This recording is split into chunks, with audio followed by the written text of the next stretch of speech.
Your kids could get free or low-cost health coverage from Medicaid or CHIP. Even if you've applied before, they may be eligible now. Kids up to age 19 are covered for checkups, vaccines, dentist visits, hospital care, and more. And if they already have Medicaid or CHIP, remember to renew every year. Visit insurekidsnow.gov or call 877-KIDS-NOW. Paid for by the U.S. Department of Health and Human Services. Bugs crashing your pack's party? Whether they've got paws or sneakers, your pack deserves a home that's protected from pests. That's where Wondercide comes in. Plant-powered protection made with steam-distilled natural essential oils that actually work. It kills and repels fleas, ticks, mosquitoes, and ants without questionable ingredients or overpowering smells. Safe to use around kids and pets when used as directed. Lab-proven to work fast. And proudly made in the USA. We offer sprays for pets, people, homes, and yards. Plus, spot-on treatments, collars, and even shampoos. Whatever your pack needs, we've got it covered. Founded by a pet parent looking for a better way to protect her dog Luna, Wondercide's now protected over 21 million lives and counting. You might have even seen us on Shark Tank. Go to Wondercide.com and use code WONDER20 for 20% off your first order. That's WONDER20 at Wondercide.com. Wondercide. Protect your pack with plant-powered Wondercide today.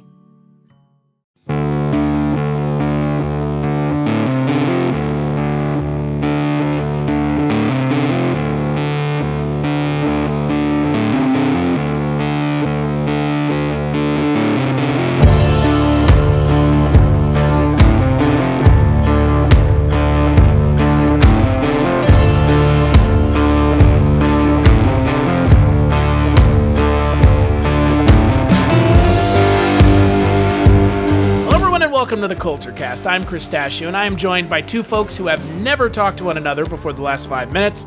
But hey, we're going to become great friends because we're talking about a film where Donald Pleasence tries to fuck a man and kills a kangaroo. We're talking about Wake and Fright, and I am joined by everyone's favorite green-haired demon, Mr. Father Malone. Good day.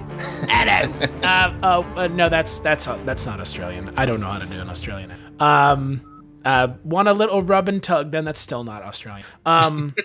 And we're also joined by host of the upcoming On Seagal podcast, my good friend, Mr. Trevor Gumbel. Oh, good day, mate. Hello, love. Why am I doing a beer? Why are you Cockney? I know, I just keep doing a Cockney accent. Oi. If you are Australian, you are probably disappointed with me, and I am disappointed with myself right now. Oi, mate, I'm disappointed with all of us. Oh my god, Okay, look, so this month is Horrortober Down Under, which ostensibly is horror films that are in Australia, take place in Australia, or are filmed by Australian filmmakers. And this movie checks all those boxes because we're talking about 1971's lost Australian New Wave classic, Wake in Fright.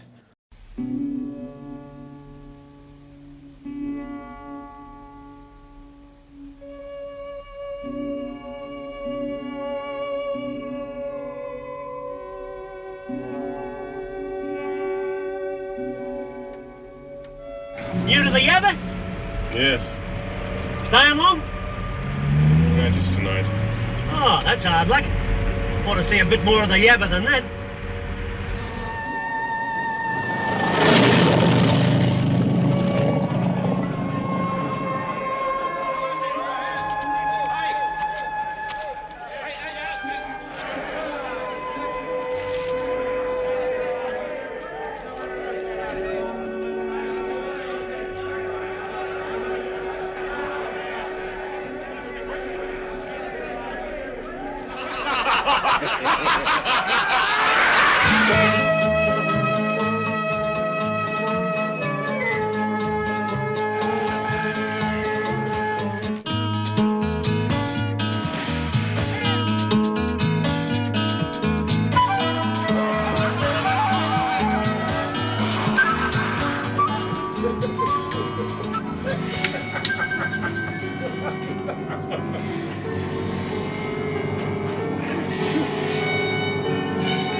Respectability.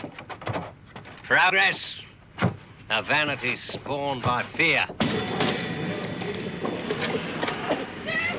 vanity spawned by fear. So the film is directed by Ted Kotcheff. It is written by Evan Jones, based on the book Wake in Fright by Kenneth Cook. It stars Donald Pleasence, Gary Bond, Chips Rafferty, and Sylvia Kay. It stars Gary Bond as a school teacher, but he's stuck in the Yabba, which is Bunda Yabba, a town in the middle of nowhere, Australia.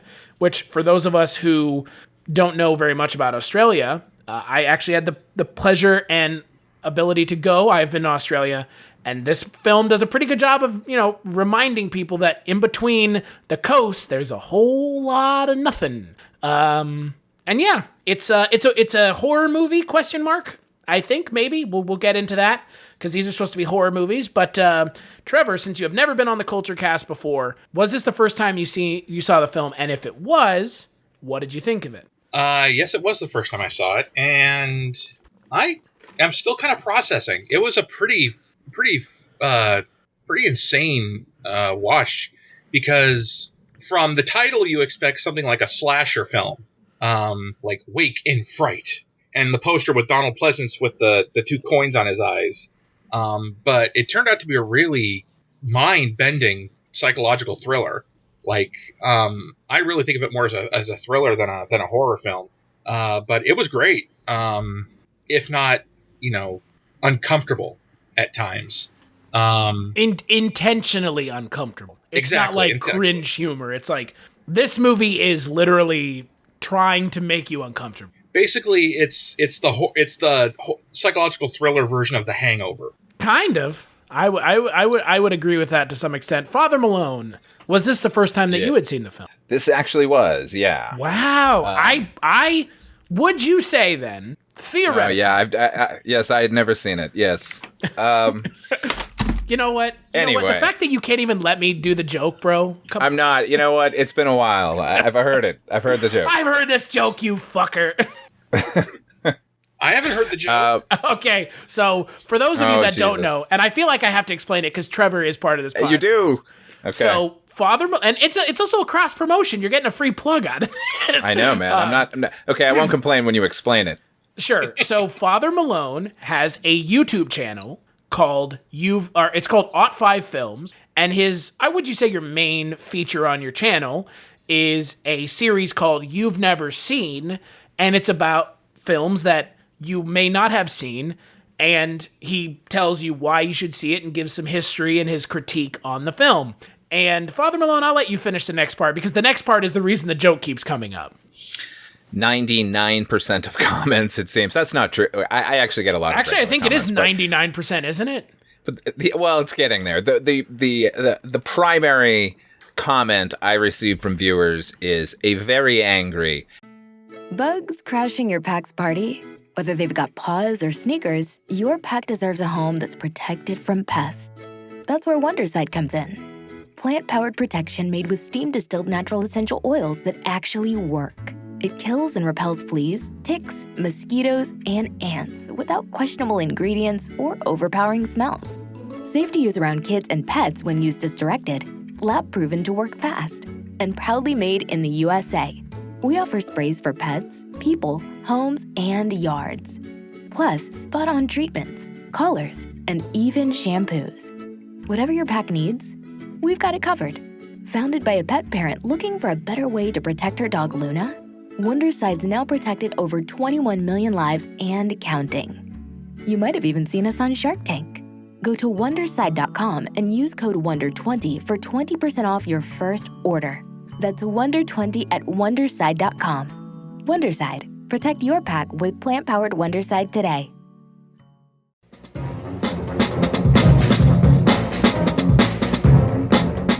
Hello, this is Aaron West. I am the author of the A24 New Wave. In this book, I look at A24's output and I make the argument that we are in a new wave movement right now. A24 plays a major role. This book has a supplemental podcast where each episode is a brief conversation about an A24 related topic, whether an actor, director, or even a genre. As I continue research for the book and conduct interviews, I expect to record podcast episodes with people involved with the company. You can find the podcast at cinejourneys.com or wherever you find podcasts, and we are proud to be members of the Someone's Favorite Productions podcast network. Yeah, well, I have seen this movie.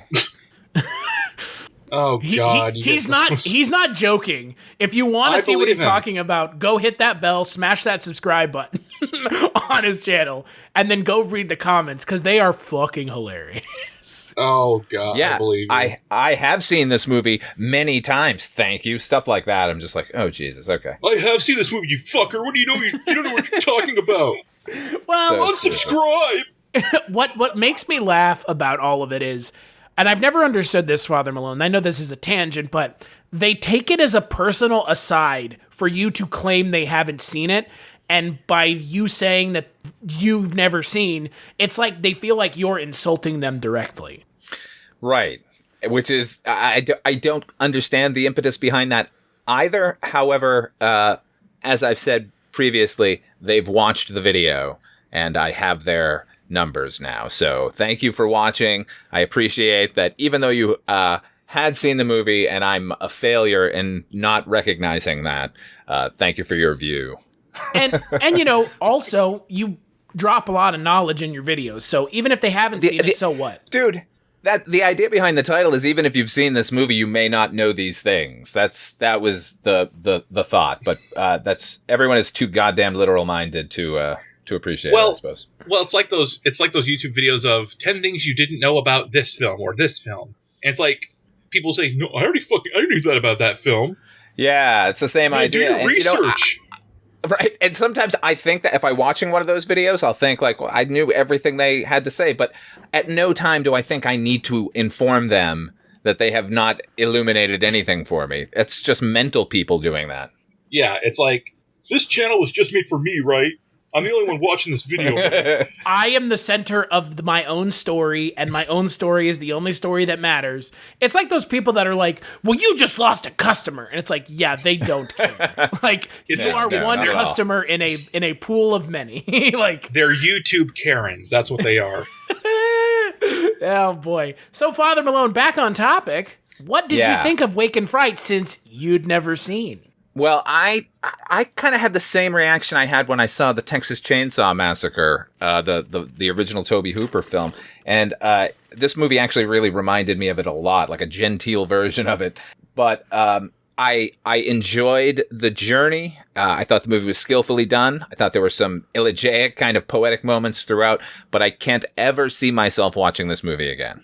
I'm kind of in the same. I'm a mix of both of y'all. So similarly to you, Trevor, I'm still kind of unpacking the film because, like you just mentioned, Father Malone, there's a lot going on, and there's a lot of information and kind of thematical stuff that happens in the film. A lot of thematic things that happen in the film that are then echoed later on, and I wouldn't say it's heavy-handed, but there's a lot of heavy-handed stuff going on in the film in regards to, like, you know, allegory and symbolism. But I at least it was reaching for those things. Yeah, exactly. To be fair, unlike Thirst and Razorback, one of those films being a film about a giant pig that eats people, and the other one about vampires gaslighting someone. This movie, of the three films I've watched so far this month, this one felt like the one that had something to say. And what I do really love about this movie, and this is the one thing I think the three of us could probably agree on it. It feels so uniquely Australian in its presentation of the world that the character of John Grant is living in this, you know, in the middle of nowhere, the Outback in, you know, Bundanyaba, like that felt so real. But at the same time, like you mentioned, Father Malone, like after I got done watching this movie, I was like, I need to take a shower. Like I can feel the dirt and dust on me, and I was just watching the film. Yeah, nary a film has come along that has made me want to have a beer because I felt so parched, but at the same time, making me feel like I would like to never have another beer. Exactly. That is exactly how I felt when I was watching that film. I'm like, you know, I kind of want a beer now, but I never want to drink again. And I don't even drink. It is a very It is a very. It can also. It's the most fucked up beer commercial / PSA for not drinking that I've ever seen. What's the line on The Simpsons? Alcohol, the cause of and solution to all life's problems. Oh yeah, that's the one. Well, and you have a scene towards the end of the film where they essentially even talk about what you guys are talking about because, and you mentioned this already, Trevor, and I think it's actually a pretty apt comparison. It is kind of like it's like Wolf Creek meets The Hangover. Yeah. In a way, because it's like, this is something uniquely Australian that can only happen in Australia, at least the way that they're setting it. And then it is this film where this character is essentially always embroiled in these weird debauchery and these weird, like, bizarre Outback rituals, and the characters are fucking one another, and then they're trying to fuck him, and he's trying to fuck them, and it's like, it is such a interesting story to tell, but yet at the same time, the climax of the film is so lackluster that, like, it almost undoes all the good things that the movie does, because you have this character going on this journey, and then the way the journey ends, you're just like, really? Like, okay. But kind of goes full circle. Yeah, it totally does. But, I mean, look, the reason you come to watch this movie is for Donald Pleasence, right? I mean, holy shit. Yeah, when I read the description for the film, I was like, really? I want to watch this? Oh, well, Donald Pleasence is in it. And then he steals the show. The entire movie. Oh, yeah. Anytime he's on screen, he's the best part of the film. And I would go as far as to say he is the best part of the film behind Chips Rafferty, who plays Jock Crawford, the dickhead cop in the town. Performances across the board are really good, I think. Yeah. But yet the film almost feels like it's spinning its wheels. Yeah, it goes on a bit long. I didn't need 2 kangaroo hunts. I didn't need 1. Yeah. The director of the film is a vegetarian. He stands by putting it in the film. And look, I mean, I've not made any. Have you ever wanted to dive deeper into the horror movies you love? Beyond the Blood is a horror podcast for fans who want more than just surface level screams. We do deep dives into the movies that shaped us, digging into director commentaries, behind the scenes stories, deleted scenes, and the special features that most people skip. Each episode is a love letter to the genre. We break down how these films were made, the creative risks that paid off or didn't, and the lasting impact they've had on the genre as a whole. From 70s slashers to modern nightmares, we celebrate the craft, chaos, and characters that keep us coming back. If you're the kind of fan who rewatches movies with the commentary on, or you simply grew up in the video store horror aisle, the Beyond the Blood podcast was made for you. New episodes every single week. Subscribe, and let's dig deep. Welcome to the Beyond the Blood podcast. Bones about it. I am someone who does enjoy hunting, and I have gone hunting multiple times, and I do enjoy it. And it is something that I do because you kill an animal, you harvest the meat. It's a very respectful act. If you're going to eat meat, you should know where your meat comes from. Even I was like, what is the point of this? Like, it's not that it feels out of left field. It just feels similarly to when you watch a film like Cannibal Holocaust. This is like that, but 10 times worse. Well, it's actual footage of a kangaroo hunt, right? I mean, exactly. Yeah. And the thing is, I don't question keeping the sequence in the movie. I question showing us actual kangaroos being shot and killed. Right, but my point is, like, in 71, the only way that they were going to be able to do it is by actually doing it. Well, and why did it have to go on for as long as it did? It felt like it went on forever.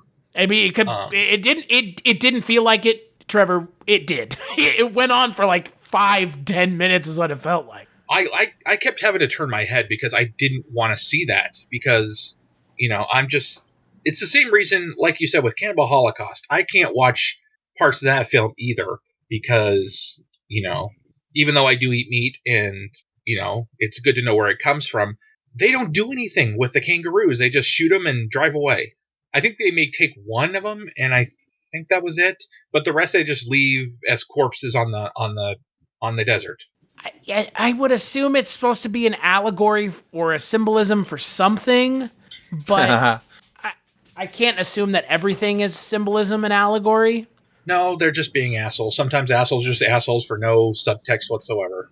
Yeah, it's funny, Chris, you mentioned like how realistic you feel it is as a depiction of Australia. But halfway through the movie, I thought, like, God, this really does check all the boxes we think of when we think of Australia. It's got the Outback, it's got beer, it's got sort of aggressive alpha males, it has beer, I mean, kangaroos. Oh God, It has beer. yeah, kangaroos And beer.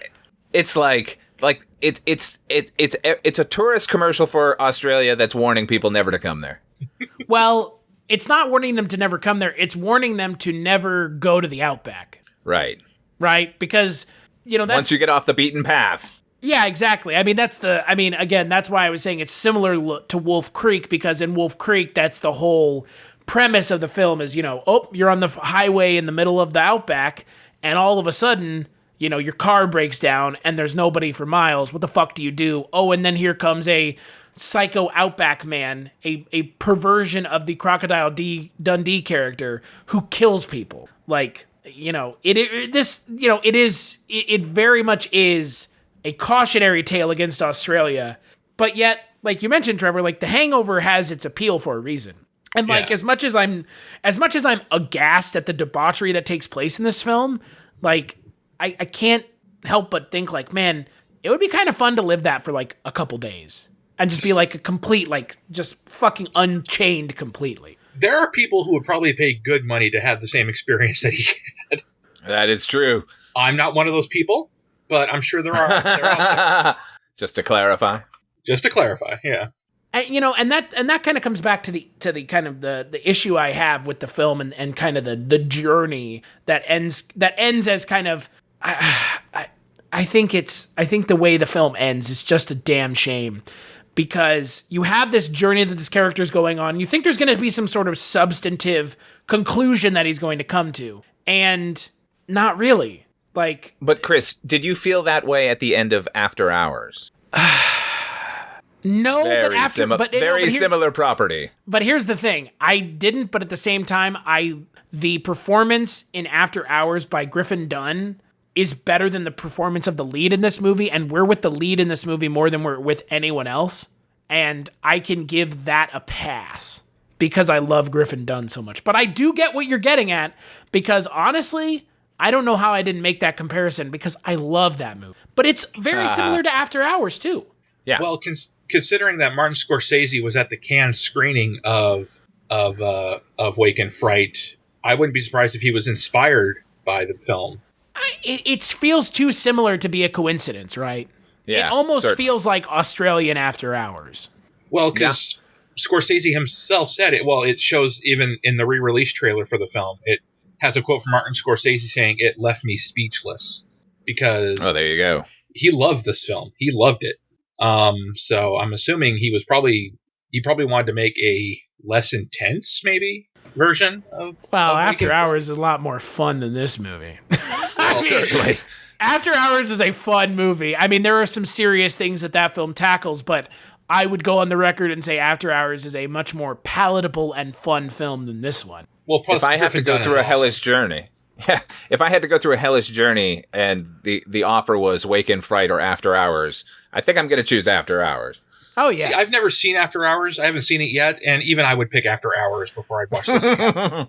After Hours is really great. It's Griffin Dunne essentially falling into a similar, like, instead of it taking place over several days, it essentially takes place in an evening, and it's a similar, like, like misconnections, like tale of, what's the word? Like, just a total, like, misfortunes, just constant misfortunes. But at the same time, it's the same kind of pressing forward, and the film, like, never lets up. After Hours never lets up. This movie, no. There's, like, a couple quiet moments in this film, but this film also never lets up. And I don't know about y'all, and I'm curious, because this is something that's been kind of coming up recently when I've been watching movies.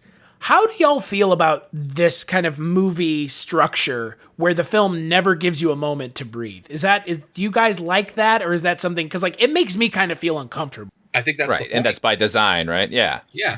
I like I said at the top, I thought of this movie like I thought of Texas Chainsaw Massacre. Like, I appreciate movies that can do that can grab a hold of you and just shake you for an hour and a half, but that doesn't make them a favorite as far as rewatchability. Like, I completely respect all the effort that went into it. I think it is a work of art, but I'm not going to just pop it in and sit back. You know, it's just not an experience I like going through very often. Yeah, that's kind of how I feel. It's definitely, I mean, there are merits to films that make you feel uncomfortable rather than just, boo, jump scaring you. And sometimes those films have more of an impact than the just, you know, jump scare films. But at the same time, sometimes jump scare films have more of a rewatchability than films that make you uncomfortable, because who wants to voluntarily feel uncomfortable for an hour and a half or 2 hours? When it's supposed to be entertainment. It's the reason, you know, it's the reason I haven't watched either Texas Chainsaw Massacre, the original or the remake, because, I mean, I know it's probably an unpopular opinion, but I thought the remake was actually a very well done if the intent was to make you feel extremely, extremely uncomfortable, because that's what it did when I saw it, and I never really feel like I need to watch it again. I mean, to be fair, that's the same feeling I walk away from that movie with, and I actually like that movie a lot. And I know that that's an even more unpopular opinion, is that the Texas Chainsaw Massacre reboot has any value to it. Well, I wouldn't say I liked it a lot. I mean, I enjoyed it, and I thought it was very well done, pacing wise. But it's a film that just, when I saw it in the theater, I was like, oh my God, I'm going to feel like shit the rest of the day. You know, the thing is when you have a movie like the original Texas Chainsaw Massacre or a film like this one, there's something about a film shot in the early 70s that you can't get out of the way the movie makes you feel, and the way the film is, like, the way the movie is filmed. And like you mentioned, Father Malone and Trevor, like, that's the intent of the filmmaker, and that's a success on their part, is to make you feel grossed out, uncomfortable, covered in dirt and grime in this film, because technically both films' case. But that's the intent. And while I'm not a fan of it, it is a success because they did make me feel that way. There you go. Yeah, you know, it's funny, like, movies at this time period, there was one particular film that this movie reminded me of, and I was not that surprised to find out that it came out in the same year, which is Sam Peckinpah's film Straw Dogs with Dustin Hoffman, because it is, I mean, it's not identical in location and in you know, specifics, but in setup it is eerily similar, where you take an educated educator and take him out of the city, although this character starts off like even further afield than this version of a city, and then gets thrust into, in this case, the Outback, and in Straw Dogs it was, you know, the English countryside, where he's menaced by, you know, men and, you know, all the sort of aggressive, like, horrible aspects, you know, this whole sort of civilization versus kind of a rural scenario. This seemed to be going a lot in films in the 70s, because I can think of, like, maybe The Hills Have Eyes was very similar, Texas Chainsaw we mentioned, but kind of a weird vibe that at that time period, this is how people were kind of processing societal changes that were going on in the late 60s, where suddenly, you know, everything was up for grabs. It feels like not necessarily wish fulfillment, but, like, you know, the same way The Exorcist was approaching it. Like, we don't understand the kids. We don't understand what's going on out beyond the walls of my, you know, little city. I don't know. These are things this movie made me think. To your point, Father Malone, there is a lot of classism in this film, because the entire premise of the film is you have a character, John Grant, who is a uppity teacher. Pretentious prick. Yeah, he's a dick. I mean, he's an asshole. Like, the lead in this film is not likable, and that's intentional. He is intentionally unlikable, because you are meant to realize that these folks out in Bundayaba, they're not bad people. I mean, the way the film paints it is you're viewing it through his lens, but that's just their lives. I mean, you know, Doc, played by Donald Pleasence, that's just his life. And he says it multiple times. He's like, yeah, they judge us, but I don't care. Like, we're into some freaky shit. Him and Jeanette Hines, played by Sylvia Kay, the kind of old man Tim Hines' daughter, like, they're into some freaky shit. And he's like, I don't care. Like, they judge us, but I don't care. Like, he straight up says that. And, like, that, in my mind, is just, like, further putting more stock into what this film is talking about, which is, like you mentioned, Father Malone, we don't understand these people in the Outback. We don't get them. Yeah. We don't understand him at all living in the city. Like, we don't get it at all. They not only make him an educator and an educated man, they go so far as to make him English. Right, like he's which is the best He's that part. alien. Yeah. He's that much more of a smarmy dickhead. I mean, because he is thoroughly unlikable. Well, and think about how quickly he falls into the behavior of the people when he goes into that bar that night. He first sees the coin toss betting game and thinks it's kind of absurd and stupid, but then he starts doing it, and almost immediately he becomes obsessed with playing it because he wants to win more and more and more and more. And I think he finds out quite quickly that it doesn't take much for the snooty, pretentious English school teacher to become, a citizen of the Outback, the Bundenyaba, low class as he probably sees them. Because, that begins his downfall in the film. Yeah, and Chris, speaking to your point about like the end of the film, I do think there is something to it because he does start off as such a pretentious asshole and then goes through this thing where he's, made to see what local life out there really is. And then at that point, obviously he's back on his feet. He could do whatever he wanted. And he goes back to that school in the middle of nowhere to continue teaching. So at least he got something out of his journey where he is accepting the responsibility or something. I don't know.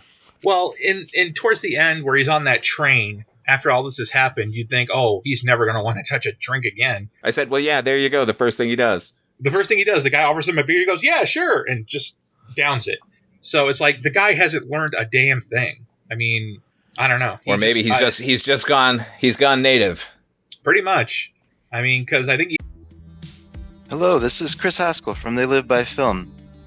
For those that don't know us, Adam, Zach, and we built a podcast over the last 2 years that's a combination of film discussion from 3 very different perspectives, as well as industry interviews with the leaders in boutique Blu-ray and 4K community. We started with Dev Crocodile, but over time we've been lucky enough to speak with Arrow Video, Severin, Mondo Macabro, Vinegar Syndrome, Radiance, Indicator, most of the OCN partner labels. It's been a blast. You can find us wherever you podcast, and also actually recently as part of someone's favorite production podcast network. We hope to see you online. Even the bartender at the end / innkeeper knows that he's pretty much... It's funny to me, look, Jess picked the movies for this month. This was her suggestion, and this was a film that she picked. I didn't pick this film. And it's it's perfectly fine. When Jess picked Wake and Fright, I expected it to be a horror movie. And I'm not sure. I'm curious what y'all think. It's horror adjacent. It's like it's like a yuppie's nightmare, right? I think it's horror, but in a different way than we think of what horror is. It shows the horror of the horrors of drinking, I guess, or the horrors of Outback life. I don't know. I don't want to stereotype or marginalize a group of people because I've never been there. But maybe it's just the horrors of gambling or drinking or of a life of excess. I think it's when people used to say to me, like they would talk about a movie like Silence of the Lambs, and they go, well, it's not really a horror movie. It's more of a thriller. I'd always kind of rankle at that because it seems that when a movie is elevated in some way, they don't want it to be in the ghetto with all the slasher flicks and stuff. So because I feel like that about that particular movie, I have to classify this as a horror movie. It is pretty harrowing in moments. And as you said, this is a movie that kind of grabs a hold of you and doesn't let you go. So what better descriptor for a horror movie? It does grab your attention and kind of dare you to look away. Because it really does. Things that happen in this film is like, am I really watching this? Is this real? It feels almost like a living, waking nightmare, Well, that's where the title comes from, but at the same time, like, It's funny that this film is so kind of, it stands on its own as its own thing, because if you had changed the tone like even just a little bit, you could have played this film as a comedy. Oh, absolutely. Oh, certainly. Right? Like a total comedy. And yet, because you have certain things happen, like Donald Pleasence's character, who is, trying to fuck John Grant at one point, you have the kangaroo hunt, you have those two jumped up yo-yos in front of the bar beating the shit out of each other to the point where it gets actually really aggressive, to the Tim Hines character and his daughter, and then the main character trying to kill himself, which I still, whatever. We'll talk about that, I'm sure. If you take some of those scenes out, you could really paint this as just a fish out of water. John Grant is in the Outback. You know what I mean? It verges on that so much that they're very close. He's about to find out that in the Outback, your life takes a back seat. Yeah, exactly. That is really what this film is 2 steps away from. Because in reality, nobody, except for the kangaroos, nobody in the film dies. Nope. There's no brutal, humans killing each other. It's more about the horrors of the human mind and, what can happen when things get out of control and there's no authority. Or when the authority turns a blind eye, as Jock Crawford does. Well, that's the first thing he experiences is an authority figure buying him a drink, turning a blind eye to everything. He's in this bar with all this illegal shit happening, and he just, here, Yeah, this idea of whether or not it's a horror movie, for a good halfway through the film, I kept going back and forth about it because, clearly we could see where this movie is going. It's just this character, how easy it is to strip away society and civilization and morals and whatever. That is one part of it, but I do gotta say that this, as you said, Trevor, this is like a waking nightmare. This is the worst thing I could imagine myself having to go through, which is stuck with a bunch of aggressive men who are all drunk, stuck in the middle of nowhere. This is one of my worst nightmares, let's say. This and giant spiders. Well, they probably have those in Australia, so I'm just yeah, right. So I'm never going to Australia. You're primed and ready for Australia, man. Yeah, the only other stereotype they didn't put in the film was a freaking boomerang. Pretty much. You're right. It's the uncertainty of hanging out with these brutish people, not knowing if you're going to survive the night because they're unpredictable. These are unpredictable people. Yeah, just the sort of constant roughhousing that gets really brutal real quick. That enough is to go, I'm going to just hitchhike. I don't care how long it takes. And thanks for the gun. I'll take my chances. Well, he does hitchhike, and look where it gets him. Yeah. I know. It takes him right back, which I thought was awesome. It is funny because, you mentioned, Trevor, the kind of unpredictability of the characters in this film. What it almost strikes me as, and again, this is looking at it through 2020 vision, not 71 vision. You could almost make the case that this film is also somewhat of an indictment of what we now consider to be, and at the time it didn't have a definition, quote unquote toxic masculinity. That's fair. 100%. Yeah. They play up the fact that, John Grant is a learned man, and, him being learned means that he looks down on other people. And that in and of itself is a stereotype. You go to college, you use your big words, you fucking, libtard, or, whatever bullshit you're going to level against someone in 2020. 71's a different time, but you see what I mean. It's that same, oh, Mr. Learned Man, you know how to spell words good, don't you? That. Those characters are the people that he runs into in the Yaba, and it's funny watching it now. Like you mentioned, Father Malone, this is your worst nightmare. I totally get it. Because it's John Grant's worst nightmare too, apparently. But all you have to do is just drink, man. Or just drink. Keep drinking. Keep drinking. I love the argument he has when he's trying to leave. The water is only good for bathing.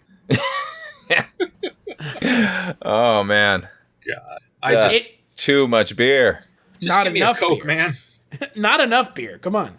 I don't think people are drinking anything in this film other than beer. I don't think so either. Yeah. I think that's all the guy has in his fridge. Doc. I think that's all Doc has in his fridge is like beer and all the only thing he eats meat. Is the only thing he eats is kangaroo meat and drinks beer. And surprised his liver hasn't just pieced out. Well, he's a doctor. He knows how to handle it. Oh, there you go. Yeah, there you go. That is true. It's kind of funny the dichotomy of when you first see Doc to in the middle of when you see Doc, and at how he looks in the end. Because in the end, he looks very professional, nice suit, all that. It's like, is this the same person? Like, yeah, what's right. going on here? When they're like in Sydney together, like, oh, he can fake that. He can put the suit on. He can come and be civilized with the rest of you, but really, he knows what he is. Yeah, he's just a beer drinking, kangaroo eating, man fucking attempting.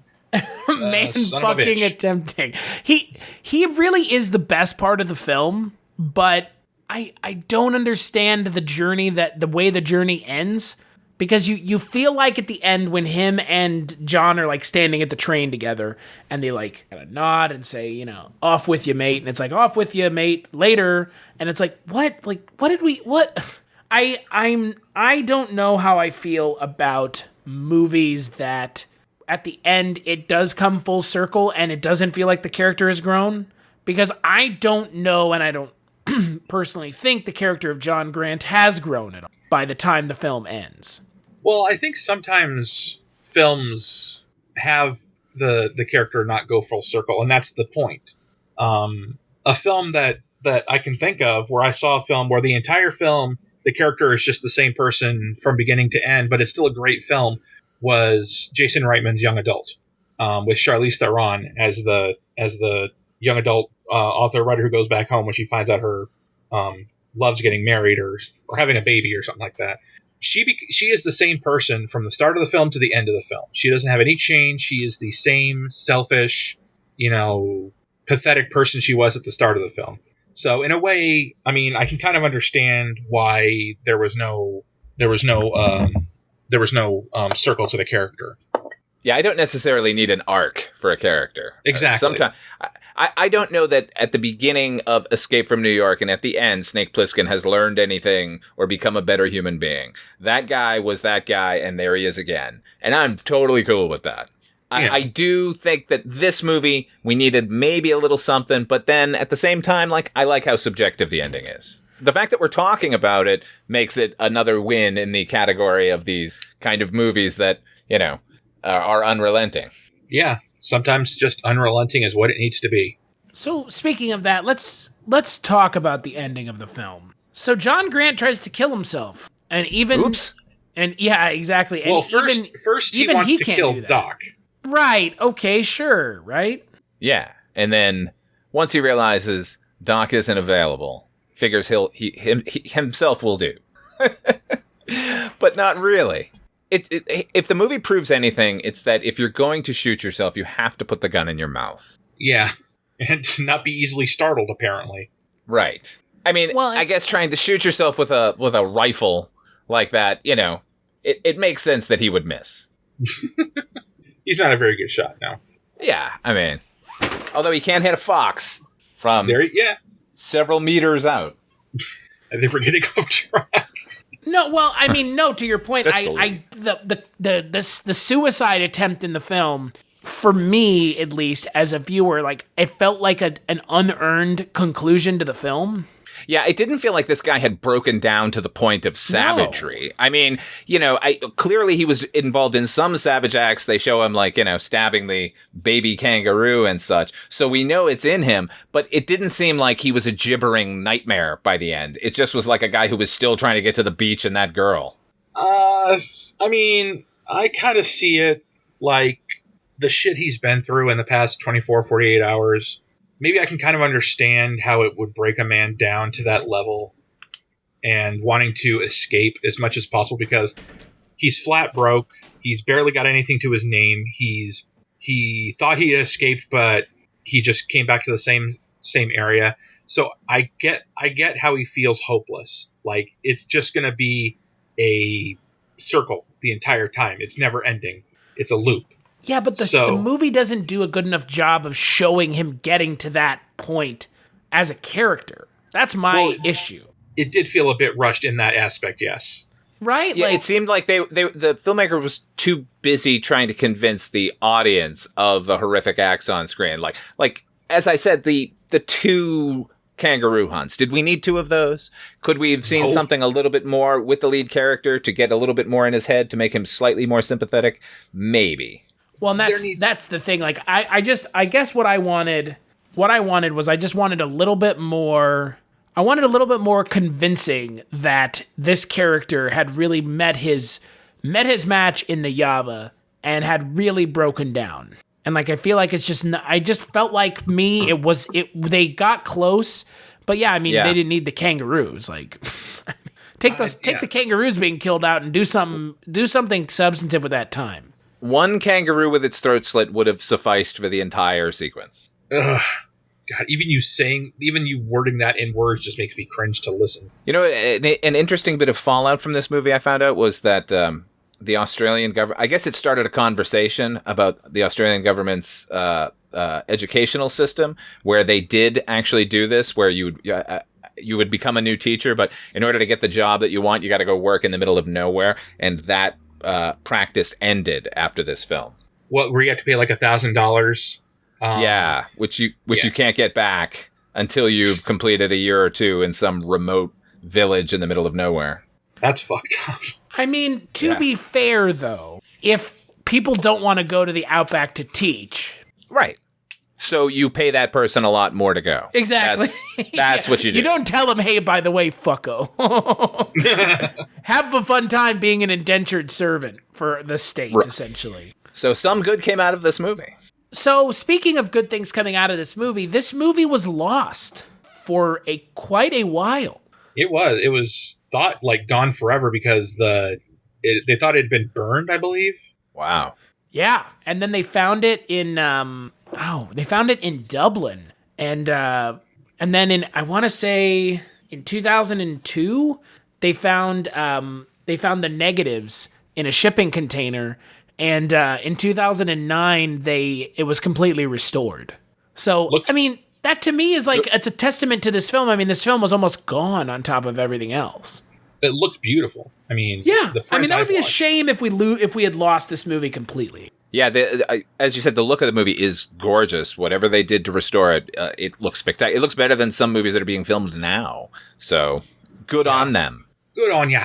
Hello, love. Want a little rub and tug then? That is so not Australian. If we have any Australian or British fans out there, I sincerely and deeply apologize on behalf of everyone but me. Of the entire podcast. I want you to know I have nothing to do with these men. I have never met them before in my life. All negative emails go to me. You know, go to me. You've never send them seen. To me.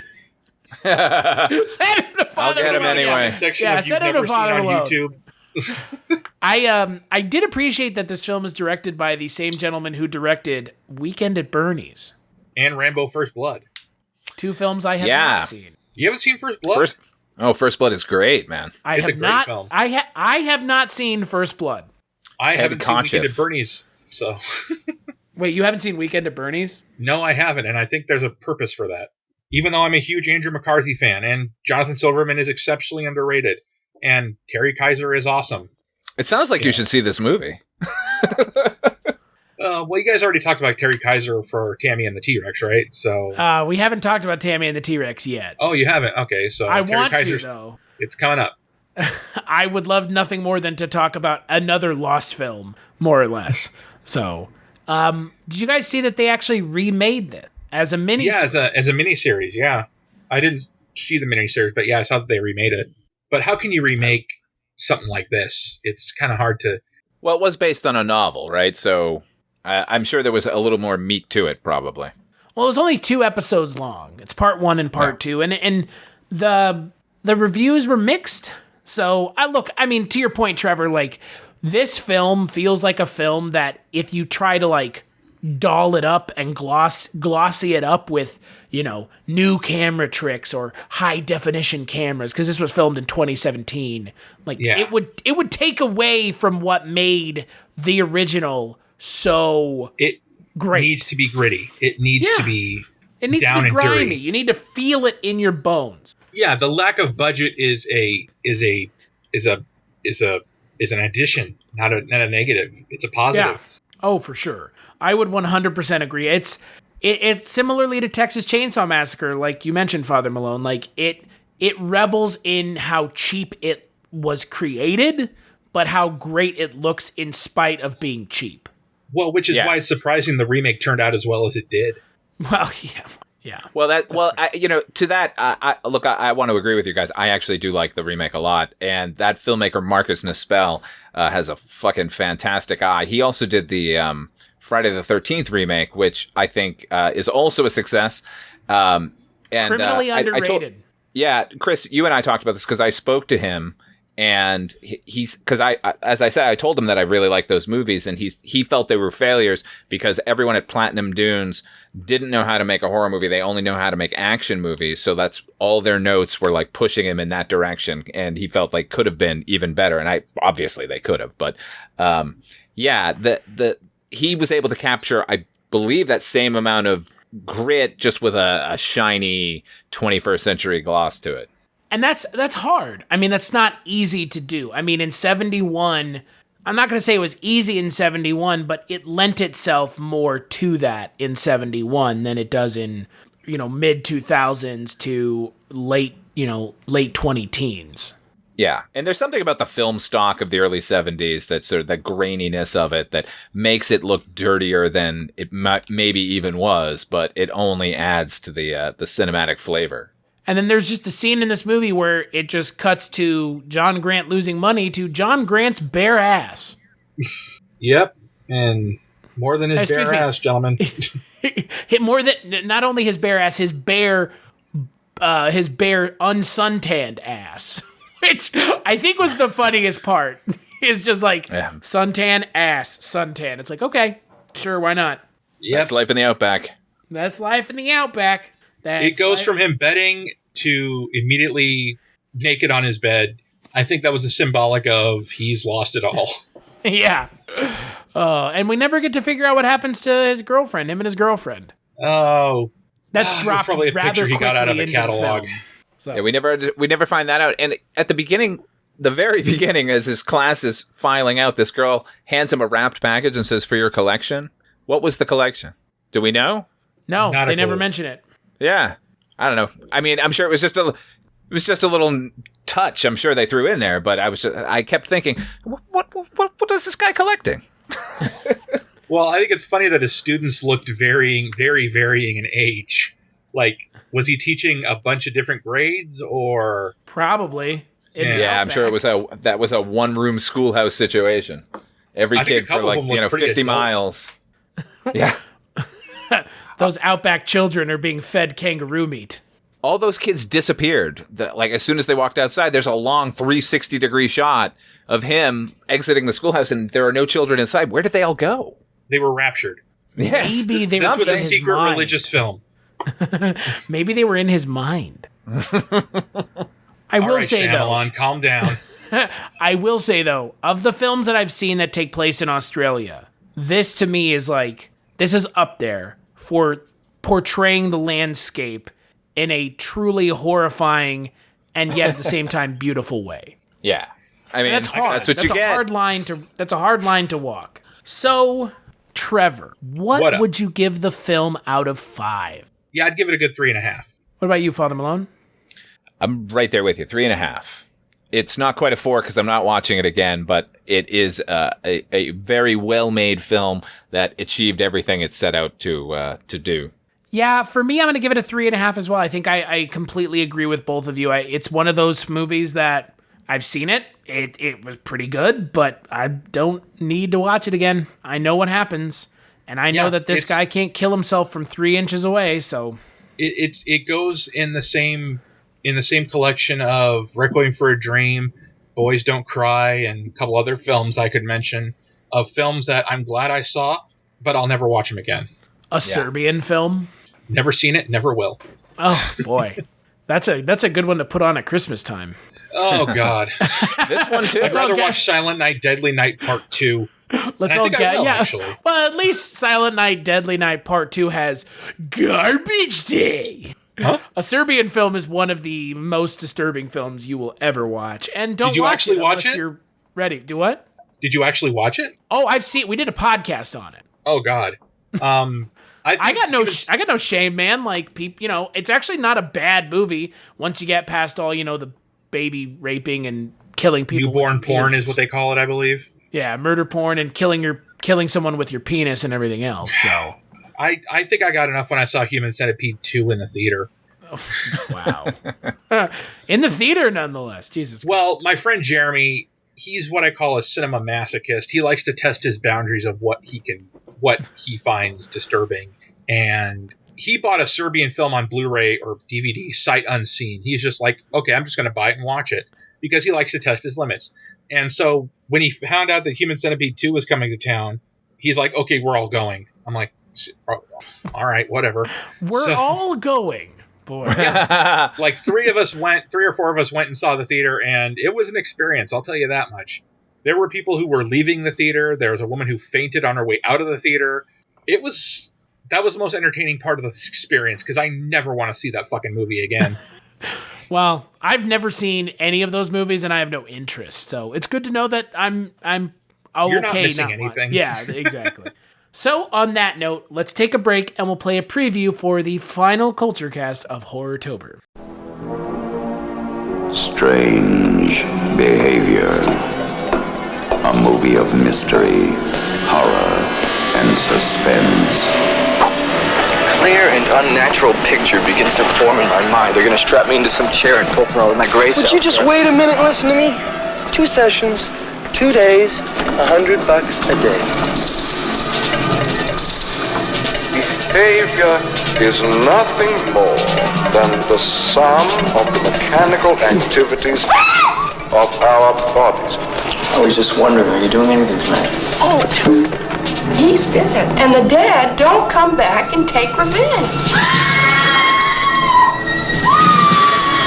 Somebody help me! We've heard your views on our work in the past, Mr. Brady. Save the crap for somebody else. You got a list of people in the program? Now just relax, Pete. It'll be over in no time. It started all over again. Let me go! Let me go! Pete, what's wrong? I don't feel so. Pete!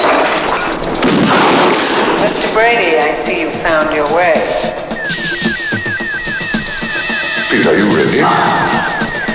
The choice is yours, Mr. Brady. Either give him the gun or shoot him. The choice is yours, Mr. Brady. Oh, Jesus. What did you do to my kid? What did you do?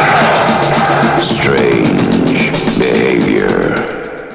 That's right. On the final Kulturecast of Horrortober, we are going to be taking a look at Strange Behavior, otherwise known as Dead Kids. It is another horror film, and I've never seen it. I've never seen.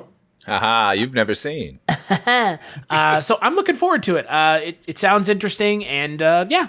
I'm going to be joined by none other than Programmer of the Month, Jess Byard. So until then, where can people find you, Trevor? People can find me, as you said at the beginning, on the On Seagal podcast coming soon. And you can find me on Twitter at Case Neuromancer. What about you, Father Malone? You can find me at fathermalone.com. I have a new podcast called Dark Destinations, a travel log of fictional towns. You can also, if you haven't heard, I'm on YouTube. Got a channel called Odd 5 Films where I do a show called You've Never Seen and a bunch of other kind of cuckoo things. You can also hear me, as Chris mentioned, with him on Chronicles from the Crypt about the HBO television series.